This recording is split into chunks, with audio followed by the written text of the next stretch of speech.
So now let me invite our speaker for the very first session of this webinar. He is the CEO of Believers Church Medical Center, Koni. He is also the head of IP services and associate MS of BCMCH Tiruvalla. He was also the team leader of Team 37, which was sent for the disaster rescue mission in Wayanad. So let me welcome Dr. Jiju Joseph to take an introduction to UNITED'24. Over to you, sir. Thank you, Sana, for that beautiful introduction, and good evening, all. I think we can start now. So today, as the first session, I will be taking you around the mission which we had in the Wayanad, which you all know, I hope, the tragedy which we had in Wayanad. And I will give you a brief on our experience on Wayanad. And then I will give you a short introduction about the UNITED'24, what we are planning to conduct the disaster conference. So Wayanad, the disaster struck on a night, and we got a call from the health minister to come forward with a team to help. So we started on our journey with, as you see, I think, Sana, you can mute all others. It's quite. Yes, sir, it's done. Yeah. So we started with, as you can see, the whole team of 37 from the believers. It was well organized, which included the medic, the paramedics, the pharmacist, the operation executives. The entire team with drivers and mobile ICU was arranged in very short duration of time. There you can see our a priest called Sijochan, who was the main responsible person for organizing the team really quickly. And the team started by evening. We arranged, because already we had a disaster, a disaster kit and a disaster preparedness ready in our hospital. But still we didn't knew the extent of the disaster, so we had to put in more materials along with that, and we started in 3 vehicles. And by early morning, we reached the disaster site. Why I showed up this, because we already have arranged our accommodation some places, but by the time we reached, almost all the places were in red zone. We found it hard to get the accommodation. So I will come to these places at a later place, where you see the exotic palace, where we got a bit of time to take a refresh ourselves. Then we started the next early morning. We planned what we don't know what is expecting us. Our information from the health ministry and the Department of Health was to reach the CHC Mepadi. So see, this is the CHC Mepadi, and you can see this is very. I hope the video is clear for all. This is only from the glimpse, because if you can see, there are very few people who take the videos. So this is like this was very shocking for us, because unlike other disasters, these people are waiting for the dead bodies to be identified. So that is a very unlike other disasters. Even though I have been a part of disaster voluntary group in Kadalundi trade disaster, which happened. There was a dereliction of the train on 22nd June 2001, while I was a student of MBBS, but I volunteered it. So it was when I thought it was one of the biggest disaster that we will ever encounter. In that, we had around, even though now the exact numbers are not known, maybe around 60 to 70 deaths and around 300 to 400 injured. So now in this also, I expected that when I came into CHC Mepadi, I was received by these people waiting around for the dead bodies, or we cannot even say dead bodies. It's part of the bodies of the near and dear one. Most of the bodies were unidentified, and body parts were brought into this in multiple ambulances. So this was the time when we took over our goods which we bought in, and the whole team gathered together prepared for this. So the mission for us, very few people were called, as you can see. We were the first group to enter the red zone, because no other medicals were allowed during that time from the red zone, because it was very dangerous. This was the bridge formed by the army in the first phase, and we walked through this narrow bridge, as you see, as a very narrow bridge, and we walked into the our mission area. So we were not sure what all to carry, but we carried a spine board along with us. As you can see, this was the mechanism. Like, we used the towel which we had to carry the spine board. So exactly our mission came into being. Means we got to understand our mission, that if you can see, these are a group of tribals which got isolated during this time, and they were completely isolated from the rest of the world. The problem with this tribal group was that there are specific type of tribals who will not who are nomads, and who don't like to interfere with normal people. So when the NDRF and the army tried to evacuate them, they just entered into the more dangerous zone, and we our duty was to bring them back. And in between, we got the information that one of the person was injured and severely injured, and they went into another area where it is still more dangerous. So a group of forest officers and our team, along with you can see Dr. Santosh of MSF along with us. So we had to go there and picking up and come back. So this was a mission which was explained. So thing is that we cannot just go and communicate with them. Communicating with them was also very difficult. Convincing them was still more difficult. Around 37 tribes who stuck inside, and information was one severely injured. So from there, we had to see all this. We had to walk through the hostile climates, the situations, as you can see, these all inside the deep forest. Almost two, these were the areas, almost two hills we had to walk down. And when we reached, we saw a victim who was almost lost its below knee, and we had to mobilize him. We used a spine board, and somehow we convinced him, because he was in severe pain. We convinced him, and we laid him on the spine board, tied him up, and the only option was to carry him. So which was not easy. So carrying him to work. So our nearest plan was, so Dr. Santosh was constantly on communication with the health minister, who thought that they would be able to give us an airlift. So somehow from the second mountain up, if you can see, we had to carry him, which was a very difficult task with completely raining. So we had to carry him to the first mountain top. Then we tried for the air rescue. So then we understood that because of this hostile climate, and it was becoming dark, the air rescue was impossible. So the only option was either to bring him back to that shelter, wait for the next day to the help to arrive, but we were not sure that he will survive or not. So, and we were not sure how this won't happen, because I suspected a severe sepsis, a severe infection on his leg, and he was in severe sepsis condition also. So then all of us, with the mindset together, we decided to carry him. So carry him was not easy. We had to carry him 2 mountains apart.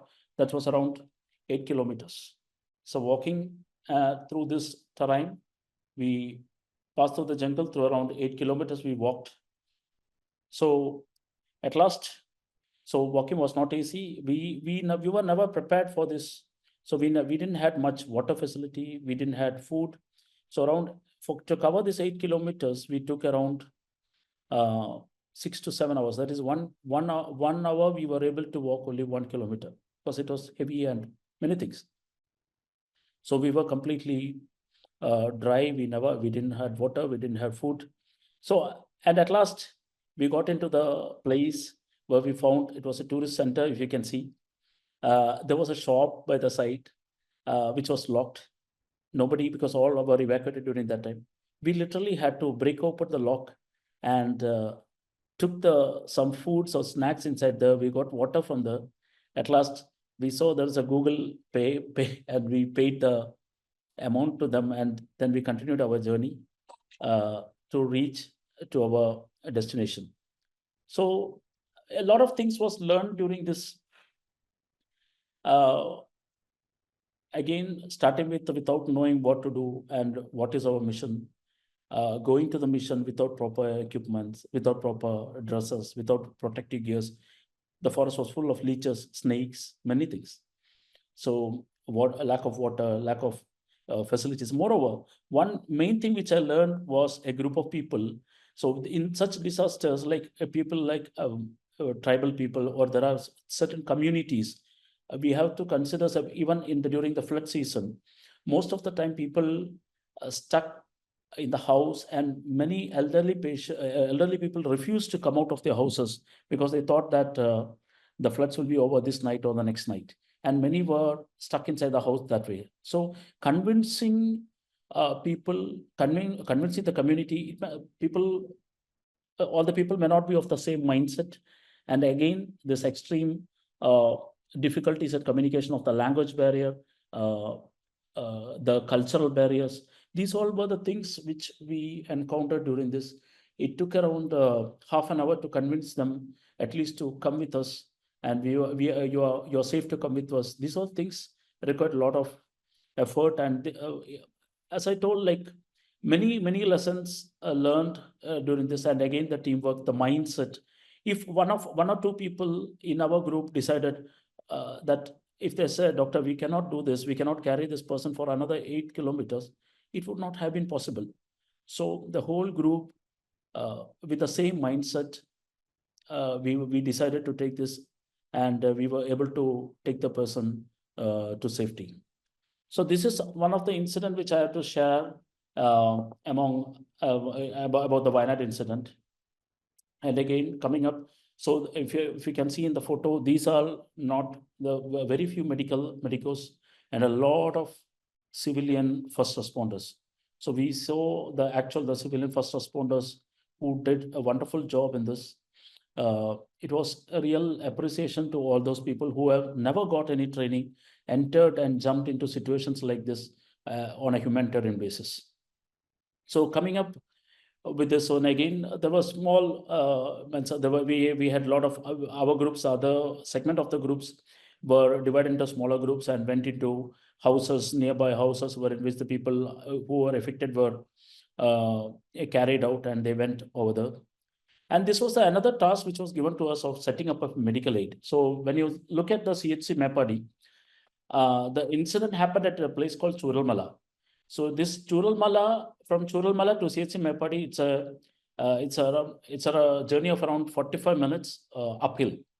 So any help has to reach Churalmala, CHC Mapadi. So and the initial phase was very dangerous to set up a medical center anywhere nearby. But after 2 days of that, we set up a medical camp in a mosque with very few facilities available. So you can see that we took a table, bench, and all. We set it up the medical camp. Again, there were very few people who we were able to rescue in that, because most of them were died. We around 350, according to government statistics, around 2,000 to 3,000 people were staying over there, and in that we expected, or from the bodies which we got, was around 350 or 400. We actually, till now, it's not very clear how many have lost their life. So still there are bodies stuck inside big stones. I'm not bringing in that photos inside. So there were lots of incidents which are very difficult to explain on this. So in brief, so this was the team, and there were one thing which I actually deliberately didn't want to involve, was that we had many of the internship students who really want to come in, but taking whether to take them into this risky area. These all were some of the questions which I had in my mind, and decided only few of us to go there in the red zone. So this team came back. So now coming up into a brief introduction of the UNITED'24 conference. So every disaster is different. Every disaster, we have many things to learn. There are different types of unexpected things coming up in all disaster. So thinking all this in mind, and as we all are one of the other time, the Kerala has a lot of disaster for the past 10 to 15 years or 20 years. We have been facing multiple disasters. Many things which we found difficult was that every time the first responders were the civilians, and most of the civilians were untrained. And even though small campaigns were arranged to train the civilians, um, it was very limited that we were able to do. And the civilians were not aware of the government, what government is planning for, and what government's plan of disaster is, what the NGOs are doing in that, what the volunteers are doing in that. So these all groups work together for a common goal, but lack of coordination was very evident in many places. So to bring in the government, district authorities, the charitable organization, the voluntary groups, and the collaboration with the international aids was one of the thought which was there in our mind for long. Considering all these things, we decided to have a global platform in which all these groups could come together, not only clinical but also non-clinical, the civilians. Every group should come together at a common platform uh, to discuss, to make decisions for the future. So, according to some of the studies, in next 20 years, most of the Kerala will be affected by many such disasters, and we will lose many lives. So, before that, a, a global platform for such things to discuss and plan for the disaster, for enhancing global resilience and preparedness was found to be necessary. And with that intention, we had detailed discussions with many national and international groups. And with their help, so to say some examples, Johns Hopkins. So with them, we were able to bring in the HELP program, which is one of the best disaster management program in the world, which is the health emergencies in large populations. Winston University, George Washington University, NIMHANS, CMC Vellore, National Disaster Management Authority, NDRF, the fire, police, disaster administration, district administration, revenue department, and along with the civilians are brought together in this disaster conference, which will be held on 14th, 15th, 16th, and 17th of November. One main highlight which I want to say is that if we have to go and do this health program in US, it costs around 2 lakhs to 2.5 lakhs. But here we are doing it at a very cheaper rate. And it's not the rate or the break even of the conference. It's again, this 2024 meeting will not be sufficient. So our plan is to make it 2025, United 26, 27, 28, 29, 30. If all goes well, all the team will unite together. And I hope in the next 5 years, we'll be able to have a very big group who discuss seriously on this resilience and the preparedness of disaster in Kerala. So with that, I wind up my talk. It's already 10 minutes more over my time. Any questions or discussion? You're open.